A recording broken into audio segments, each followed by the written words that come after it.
لله رب العالمين. الحمد لله الذي جعلنا من المتمسكين بولاية سيدي ومولاي أمير المؤمنين علي بن أبي طالب.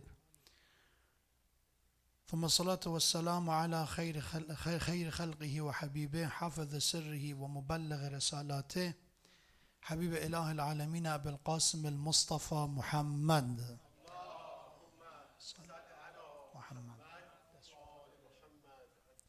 وعلى أهل بيته الطيبين الطاهرين المعصومين المكرمين الذين أذهب الله عنهم الرجس وطهرهم تطهيرا.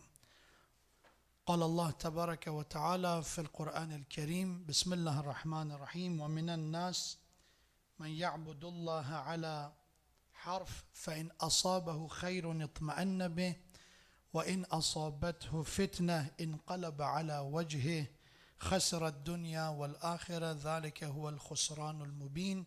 صدق الله العلي العظيم. For the honor of Mawlana Sayyidina Rasulullah, his immaculate progeny Ahlul Bayt, especially Imam Muhammad al-Baqir alayhi salam, Sayyid salawat ala Muhammad wa ali Muhammad.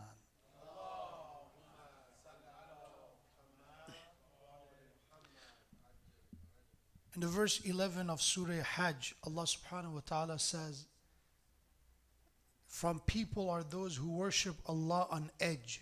وَمِنَ النَّاسِ مَنْ يَعْبُدُ اللَّهَ عَلَى حَرْفٍ. Harf refers to the edge of a road.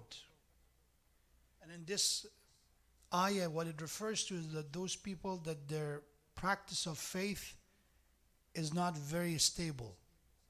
When somebody's on edge, let's say if somebody's driving on edge of a road, there's always a chance of them to go off-road. But if you're in the middle of your lane, the chance of you getting into trouble, and with a bit of, probably, let's say if you have to do a bit of maneuvering, it's much easier. Let's say if a car comes to your lane, if you have a bit of space, it happens, unfortunately for me, a few times when I drive back home or coming here, is that you go in your lane and then somebody comes and they cut you off. And because you're in your own lane, you have a bit of a space, not that much. You can't do a bit of shift to save yourself to don't get hit by the car. But if you're very close to the edge, if that car cuts you off, you have no space. Probably you get into an accident. In this ayah, Allah said there are people that in their religion, there is no space for them to be tested. So it means the first bit of pressure, a bit of challenge in their life, it makes them to leave faith. Another example they use is that there were some individuals in the battles in the time of the Prophet, that in the battlefield they used to fight on edge. So let's say if a battlefield, there's a center for it, and then there's a right side and there's a left side. They used to fight on the edge of basically the attack, or when it was on the army formation. Why? Because they say, okay, if you win, we win. So I'm here, I still was in the battle. But if everything goes south and something happened, I'm ready to escape as soon as I can because I'm on edge. So Allah said that's the way some people worship God. And then Allah makes it more clear with saying that if these people they are something good happens to them, if they have good fortune from Allah, فَإِنْ أَصَابَهُ خَيْرٌ, if some khair, some good thing comes to them, let's say everything is going well, and if there's no issue, no illness, no problem, خَيْرٌ اطْمَأَنَّ بِهِ, it makes them content. They feel assured. What Allah said, وَإِنْ أَصَابَهُ فِتْنَةٌ, but if Allah subhanahu wa ta'ala, or life in general, put them in a circumstance of trial, fitna, a test, a hardship, some kind of trouble comes in their path, انقلب على وجهه, they will fall on their face, which in Arabic means they will change the direction. So let's see, you go this way and then you see someone you don't like, what happens? You see people literally change the direction of their face, they go the other way, they turn their face away. Allah said these people, that's the way they do with Allah. If everything is going well, they are on their faith, they do their religion, they practice their faith. But as soon as some difficulty faced them in life, انقلب على وجهه, They change the direction of their life. They turn away from Allah. And Allah subhanahu wa ta'ala said, this person is that the one we call khasra dunya wal akhirah. This person is in the loss of this life and hereafter. And ذَلِكَ هُوَ الْخُسْرَانُ الْمُبِينُ. And this is a clear and obvious form of loss for somebody to lose dunya and akhirah. So why this ayah was revealed, occasion of revelation of this ayah, there are multiple traditions. One of them is that there were people who became Muslim. They were non-Muslim, they converted to Islam. And then after Islam, something happened to them. For example, they lost a child, they lost their money. Some of them, they became ill. And what they did, they start going around among Muslims and said, oh, since I became Muslim, Islam did not give me anything but trouble. What kind of a faith is this? What kind of a religion is this? What kind of a prophet is this? What kind of a God, is this? That since I became religious, all the problems come to me. And Allah said, these are those individuals. These are the ones that they worship Allah ala harf. They are on edge. So when you're on edge, there's always possibility of deviance, inhiraf. Harf, the word harf in Arabic, it means edge. It's on the edge of a road, on the edge of a, let's say, you could be on the edge of a mountain, on the edge of somewhere to fall. Edge means when you are somewhere that is not possibility of falling this way or that way. When you're on a path, it's not an edge. You are on the path. Sirat al-Mustaqim, on the path of straight path. But when you're on edge, it means you fall this way or that way. You could be religious or not. Depends on the circumstances. You will change your direction. And Allah said there are people like that. And this is one of the issues we have to focus on. The issue of inhiraf, the issue of deviance. Because it's a possibility for somebody, for me or anyone else, at any given moment to lose faith and to fall from the edge. So the question we have to ask ourselves, we talked about Sirat al-Mustaqim. It's a continuation of our subject. Because first we talk about the straight path, now we talk about what pushes us away from the straight path, Sirat al-Mustaqim. How somebody is, because of their action, because of certain causes, they will be pushed away from the Sirat al-Mustaqim. And they will be deviated and munharif. So there are different types of inhiraf, by the way. Deviance is not just one form of it. Someone could be dealing in deviance, in ethical deviance. Some people can deal with financial deviance. Some people can deal with, let's say, in their relationship, they have deviance. So it could happen in different forms. There's not just one type. And each of them have their own causes. They have their own reasons and factors. And they have their own prevention system to avoid it. But in my subject, before we go to deviance itself, it's very important to know that in the history, there are a lot of individuals that at the beginning, they were on the straight path. But something happened that they lost their way in the middle of the way, at the end of their life, in the middle of their life. That's what it makes it important to ask Allah subhanahu wa ta'ala to help us keep our head on the straight path. So one of those du'as that it's recommended that Imam Sadiq alayhi salam said, recite this du'a a lot, is this very famous du'a, you know it. Ya Rahman, Ya Rahim, Ya Muqallib al-Qulub, Thabbit qalbi ala dinik.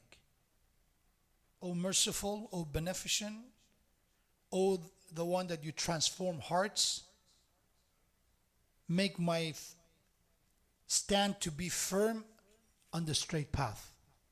Thabbit qalbi, make my heart and soul to be firm and strong in the Sirat al-Mustaqim. Thabbit qalbi ala dinik, on the straight path, on the religion, on my faith.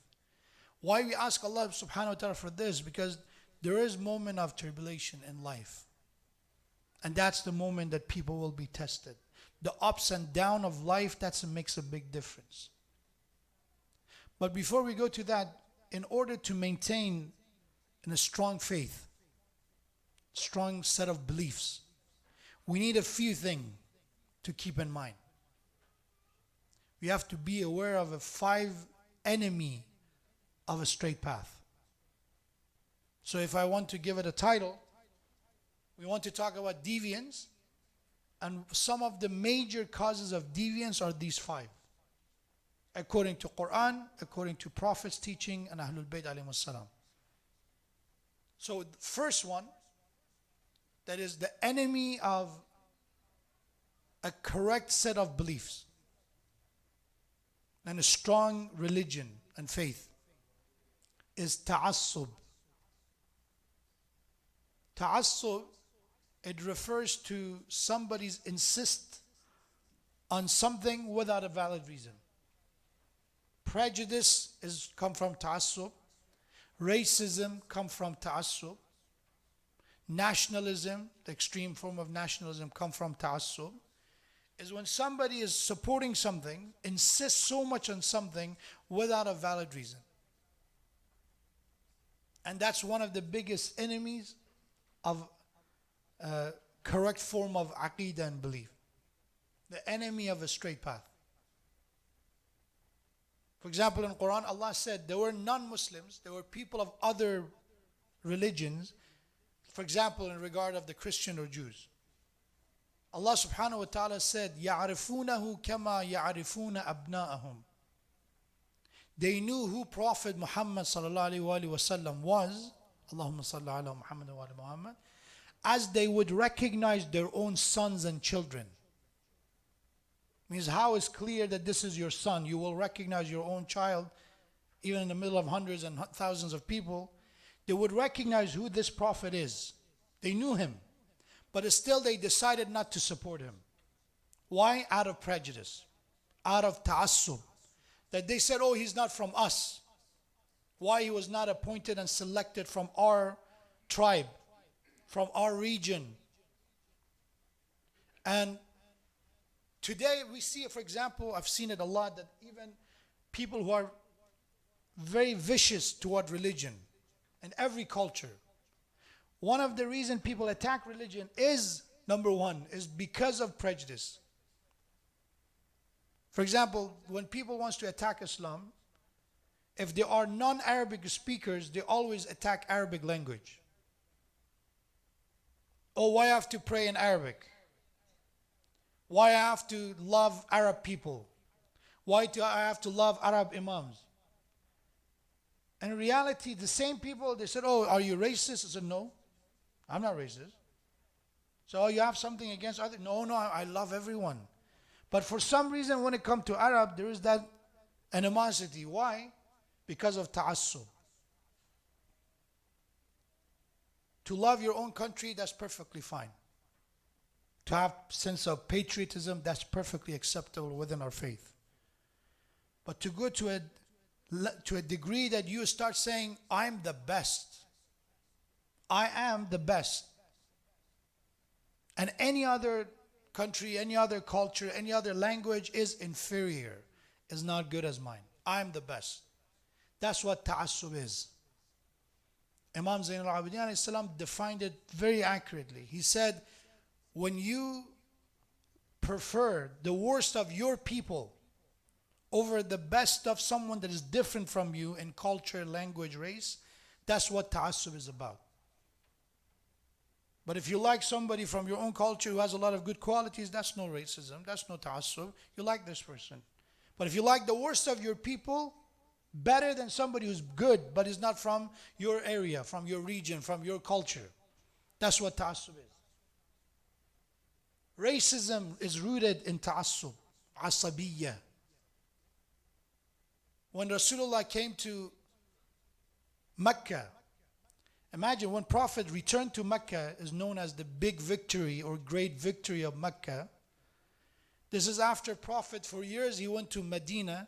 He established Islam, an Islamic system in city of Medina. And now is a lot of supporters, thousands and thousands of people join Islam. And now he's returning back to his hometown, Mecca. Just by seeing the size of the number of people around him, people of Mecca, enemies of the Prophet, they put down their sword. They said, we have no chance. It's not that they became believers suddenly. They know they have no chance. They tried so many times and they failed. They tried in the Battle of Uhud, Battle of Badr, Battle of Khandaq, all these, they tried to finish Islam and they failed. And now Prophet came back, they said, okay, we have no chance. When we were more than them, we were not able to win this. How can we win this? So when Islam and when Prophet came back to Mecca, Prophet said, today is the day of forgiveness. Everybody get a fresh start, a clean slate. Nobody has to attack anyone. This is it. Forget about it. We're not here to take revenge. We're not here to settle scores and make sure it's a payback time. No, everybody's forgiven. But now is the time for somebody to recite adhan in Mecca, and somebody has to go on the roof of Kaaba to recite adhan. It's a great honor. For years, people were reciting adhan in Medina. Now, for the first time in one of the most sacred places on earth, which is Kaaba and Masjid al-Haram, who's going to be the chosen one? So Prophet looked around, and Bilal, he was somebody who was a slave who was freed by the Prophet. He did not have such a beautiful and amazing voice. He did not have a proper pronunciation. He was not originally Arab to begin with. So he was a non-Arab. And Prophet said, Bilal has to recite adhan. I'm not going to change. In Medina, in the time of difficulty, when there are just few people around me, he was the one. Now, because there are other people around me, I'm not going to change that. He is the one. So he went on the roof of Kaaba, began to recite adhan. And there were so-called Muslims, who came with Prophet from Medina. One of them, his name was Harith. He looked at his friend, and this is what he said. He said, I'm happy that my parents are dead and they don't see this day. That this guy, and they used a very bad word, they said, this crow is reciting adhan. On that moment, this ayah was revealed. Inna akramakum indallahi atqakum. Inna khalaqnakum min dhakarin wa untha wa ja'alnakum shu'uban wa qaba'ila lita'arafu. Inna akramakum indallahi atqakum. This ayah from Surah Hujurat was revealed, which is translated that, O people, indeed we created you in male and female. We created you in different nations, different tribes, different ethnicities, that you may recognize one another. Not to make one of you superior to another, that you're different, and these differences make you stronger, that you can differentiate each other. But the most honored of you before God, the most respected of you, the most valuable person before God is the person with the most amount of piety. The one who has the highest level of taqwa is the one that Allah subhanahu wa ta'ala said is akramakum indallah. If you want to be honored with God, you need taqwa. You don't need anything else. That's why a lot of verses of Quran, it's important to know why that ayah was revealed, in what circumstances that ayah was revealed, what Allah subhanahu wa ta'ala is rejecting, and what is He trying to replace and implement instead. So in order to have a proper faith, we need to get rid of any form of ta'assub, any form of prejudice, any form of racism. Because with that comes lack of ability to learn properly what's the truth of religion and the spirituality of Iman is about. Prejudice limits us, doesn't let us see the truth. And that should be the standard. That's number one. And I can give you so many other examples of this problem, that even in our time it still is an issue. In our communities, when we see somebody different coming to masjid, let's say if somebody who's not like us, if we consider them lower, inferior to us, that's what prejudice and racism is about. Racism is not always against a certain minority. Racism could happen about people in the same culture. We know we have something called as tribalism. That my tribe is better than other tribe. My city is better than your city. My accent is better than your accent. And that affects religion. Oh, I will not listen to this speaker. He's not from where I live. Oh, he has an accent. I will not listen to what he says. He is Arab, or he's not Arab, or he's not enough American, or he's not enough English, or he's not. These are excuses to not to learn. And it will limit our access to knowledge. So that's one. Ta'assub. Second is lajaja. If you want faith that is proper, if you are looking for a healthy iman, if you want to have a religion that is not on edge, prejudice and ta'assub pushes us toward edge. If you want to be on the proper lane and proper direction, number two is we have to stay away from lajaja. Lajaja is different from ta'assub. Lajaja is stubbornness. Because for ta'assub, for being racists have some reasons. It's not good reasons, but it still have some reason, right? They say we are better. Our race is better. We are the pure race. This is the bunch of garbage and nonsense they say. Or they said, I'm protecting my family. They have some very, again, most of the time, 100% of the time, it's wrong, but they have some excuses. But in lajaja, you have no reason. That's it. I just do it because I do it. That's what lajaja is. You want an example of that? Children. For example, I remember one day we were invited in somebody's house, and the host had I think it was 5-year-old or 4-year-old son, and he was crying, bawling, weeping out loud. That for a second we thought, God forbid, maybe he got hurt or something happened to him. So everybody ran out and said, everything is okay. Is he okay? Something happened. Should we take him to hospital? I said, no, don't worry. It's nothing. I said, no, what's wrong? He said, we were playing with him. So what he did, they had a small garden. So this child dig a hole. And then for some reason, playing game, they put water in the hole. I said, okay, till this point, why this child is crying? Said, my son is asking me to dig this hole inside the house. And I'm telling him, my son, we can't. This is a hole and this is water in it. This is not a toy that I can't take inside. What can I do with it? But he's crying. He said, no, I want this inside. This is lajaja. That has no logic, no reason. You just want it. For some people, that's what it is. For Abu Sufyan, why you're against Islam? I'm just against Islam. Doesn't matter. He would come and secretly listen to Prophet and enjoy listening to Quran secretly. But he would not admit it in public. He would not accept Islam. Lajaja. To be stubborn, to not listen. And we have examples in the history of people that you talk to them, you try to reason with them, you debate with them. They have no reason. I just don't want to listen. That's what lajaja is. And if lajaja exists, somebody will not be able to maintain a healthy faith and iman. If you're looking for a healthy one, we have to become that person who's open to acceptance of what is right. In marriage, if there's no lajaja, a lot of issues will be resolved. When people are fighting over something that there's no reason, I just fight for the sake of it. I'm not going to back down. I'm here to win. Whatever is the cost, whatever is the price, I'm here to win. That's why it's the issue.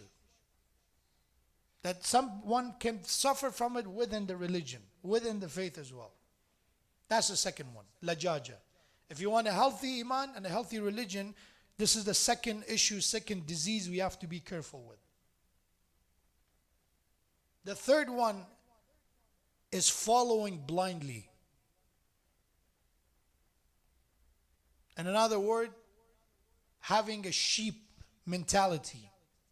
That also will push people on edge. In Islam, following, as Quran says, has to be based on basira, has to be based on understanding, insight. It's not a blind following. We have that Rasulullah, Allah told him in Quran, قُلْ أَدْعُوا إِلَى اللَّهِ عَلَى بَصِيرَةٍ أَنَا وَمَنِ اتَّبَعَنِي. I'm calling you toward Allah. I'm inviting you toward Allah with basira. Basira is the ability, is the sight. Eyesight is basira. In this case, it refers that I'm asking you to follow Allah and see why you have to follow the path of Allah. That's the way I do it. Ana wa man ittaba'ani. And whoever follows my path, they have to do it that way. I cannot tell you follow blindly, but just be a sheep and do nothing. We have in the time of Rasulullah, people came and asked questions. Christians came and asked questions. Jews came and asked questions. Mushrikeen came and asked questions. In one case, somebody came and he asked questions and he started thinking and asked some more questions. And after a few days, he said, Ya Rasulullah, I want to become Muslim, but I think I need more time to think. Give me 3 months. Rasulullah said, go, you have 6 months. Go think about why you have to become a Muslim. Don't become a Muslim until you're sure. If you need to know, go figure out why. We don't want just somebody to become Muslim for the sake of it. When we follow, someone has to have a reason. And one of the, again, ta'assub, the prejudice is when it comes to taqleed of mujtahid. So, oh, how about that one? You guys, you say you have to follow a mujtahid and a scholar. You are following like a sheep. You're blindly following. How about that one? You have to figure out your religion. Said if you put aside lajaja, if you put aside ta'assub, you understand that following a mujtahid, following a scholar, an expert in Islam, is not a blind following. It's a very wise and a very reasonable reason to follow. The same way you listen to a doctor, the same way you consult, and let's say there's a time of tax, if when it comes to your tax, you go and talk to an accountant. You take his word for it. You don't call yourself a blind follower because that's what you do. Within the faith is the same concept. You go to an expert. And that expert must have piety and must have knowledge. It's not blindly following. It's the ability to put your trust in someone who knows more than you. How's that blind following? But people have ta'assub. No. Why? Because when you follow a mujtahid gives you the boundaries of faith. And for some people, that's the problematic lifestyle. Why? Because a mujtahid tell you stay away from this is haram. Don't do that, is haram. That is not permissible. Not that many, there's some. But if you don't have a mujtahid, you do whatever you want. I'm asking you, an average person, how they can figure out, let's say in halal and haram food. Beside that, we know chicken is halal and, for example, let's say, we know cow and sheep are halal. When it comes to seafoods, how a person who has no knowledge of tradition can figure out what is halal from seafood and what is not? If you're not following a mujtahid, you say, okay, everything is halal. That's it. Everything is halal. And they use some riwayah, I don't know how they find riwayah. Everything in the sea, they told us is halal. That confidence that comes from not knowing. Not from knowing, from not knowing. And I tell people, I said, just when you follow a mujtahid, ask yourself, what is the benefit of a mujtahid giving a fatwa that makes life more difficult to you? Because if a mujtahid makes a halal of Allah haram, is as wrong as making a haram halal. The sin of, let's say, okay, this is haram. Let's say, for example, drinking, intoxication is haram. If somebody make that halal, is a great sin. They have to answer Allah in the Day of Judgment why they made a forbidden rule halal. It's as wrong if somebody say, let's say bread is halal, and you go and say it's haram. You have to answer Allah why you made the halal of God haram. Who will give you the permission? So for a mujtahid to say this is haram, they should have enough reason to put their neck on the bridge of Sirat in order to make sure that you are going to pass safely. So it's an extra responsibility for them. Ask yourself what benefit it has to them to make something haram. If not, there's a lot of benefit. But if they make say, okay, don't eat from this, why is that? Is that they have a contract with, people who sells cows and sheep that they have to eat more cows and sheep? So the seafood is going to be not as much? So that's a third one. Following blindly, a sheep mentality, is that what is the great enemy of a healthy belief and healthy iman and faith. The fourth one is the obvious one, is hawa, is desires. The great enemy of our iman is hawa, is desires. I just don't feel like it, I like it. I like it so much. This I like it, I love it. These words are usually talk from desires. Not all of them are bad, but some of them could be very, very hurtful and cause a lot of damage. Let's say somebody who's married. Alhamdulillah, they have a good family, everything is going well, but because of hawa, they go and they betray their family. There is nothing. You can say it was love and all that, but you're already married, you have children, you have family. No, it was qurbatan ilallah. For the sake of God, I betrayed my family. What? People try to use it, justify it. But hawa and desires is one of the biggest player in the game. And Quran said, أَفَرَأَيْتَ مَنِ اتَّخَذَ إِلَهَهُ هَوَى. Some people, they have another God, which is their desires. That is a great enemy of straight path. When you have so much desires. We need to discipline ourselves. Sometimes we have to say no to ourselves. Especially we're living at a time and age that everything is about self-love.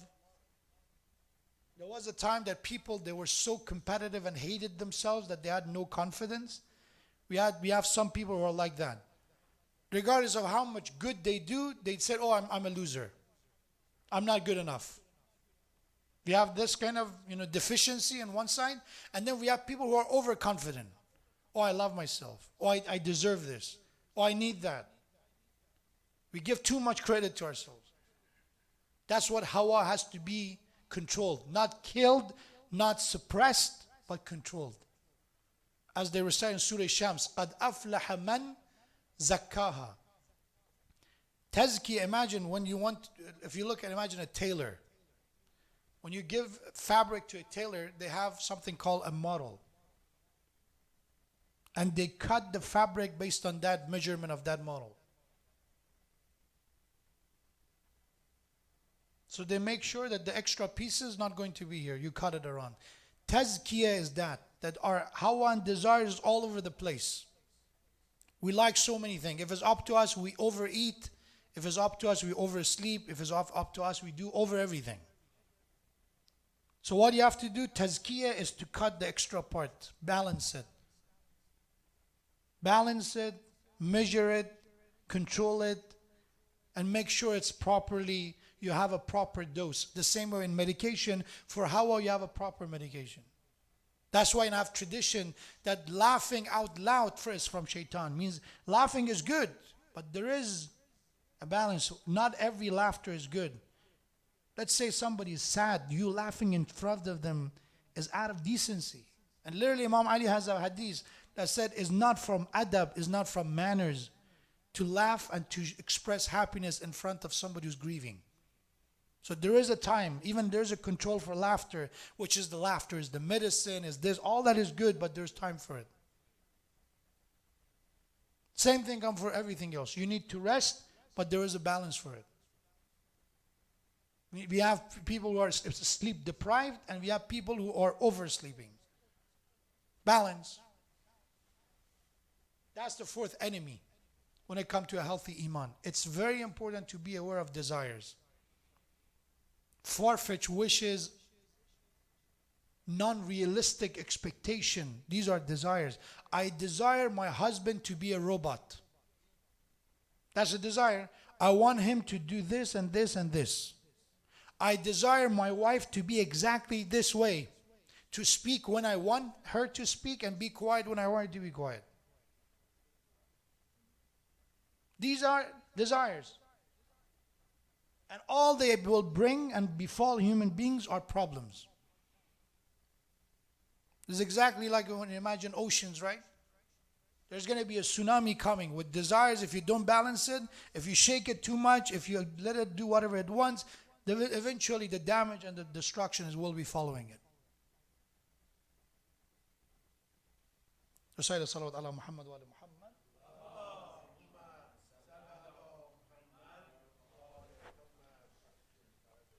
And lastly, the fifth one that it's very important to be aware of is Allah subhanahu wa ta'ala in Quran also talk about it, is people who are self-reliant. Innal insana tagha ar-ra'ahu istaghna. That's the fifth disease we have to be aware of. The word that we use is istibdad. Istibdad is that when you only and only care about your opinion and your opinion only. People who are rebellious against Allah, rebellious against their parents, against teachers, against anyone, are people that they think they know everything. That's why I do it. I know better. I know better. And if somebody is not humble enough to learn, their faith will not be intact. We have people who came to Prophet and they tried to teach the messenger of Allah how to do religion. An entire ayah was revealed to tell them, back off. Take a step back. لا تقدموا بين يدي الله ورسوله. Don't go ahead of the Prophet. Don't go ahead of God. Don't advance. You have to follow. If you don't know the direction, follow the direction. And why that happens, why somebody go ahead and advance even Allah and the Prophet, because they think they know better. Because they feel that they know better. And that is a great enemy when it comes to faith and religion. What is the solution to that? Humility, humbleness. That always we need to learn. Always. If we listen to someone, Rasulullah said, I love children for a few qualities in them. One of them is that they forgive easily. Another is that they don't take dunya seriously. Another thing is that they are good listeners.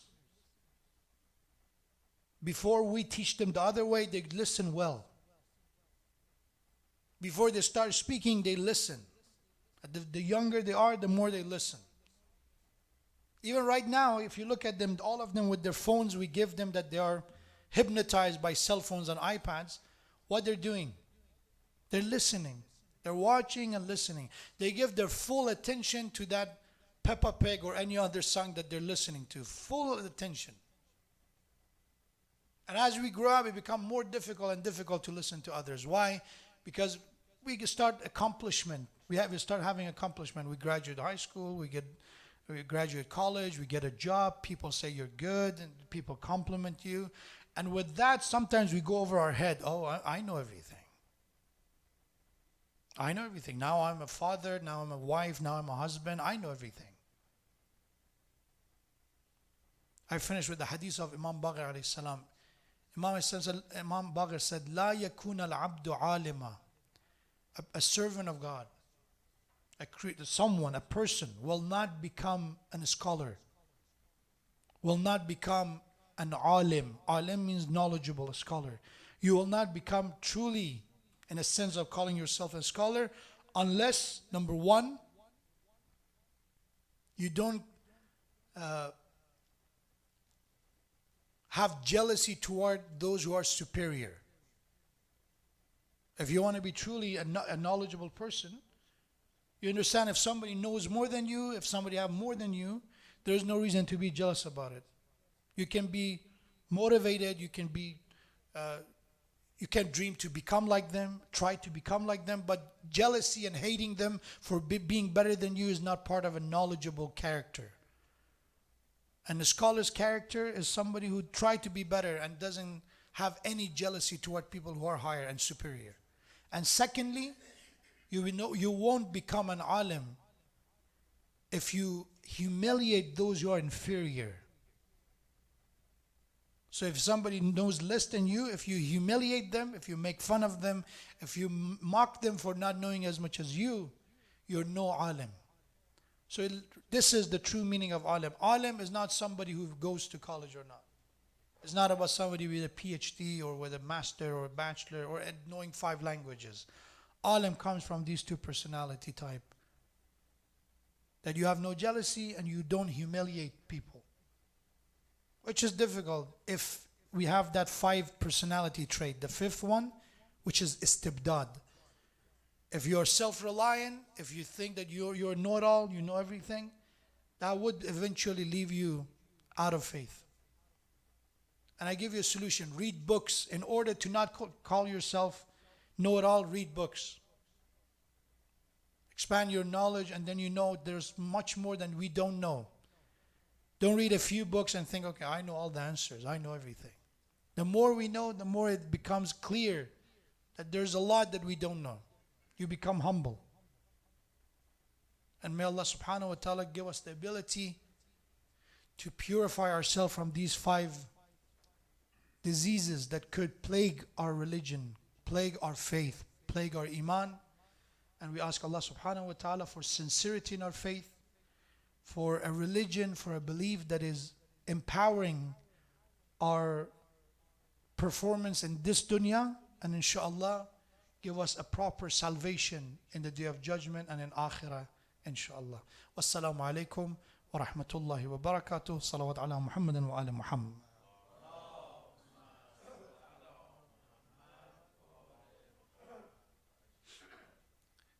Should I ask what were the 5 diseases of faith, the one I mentioned? Should I?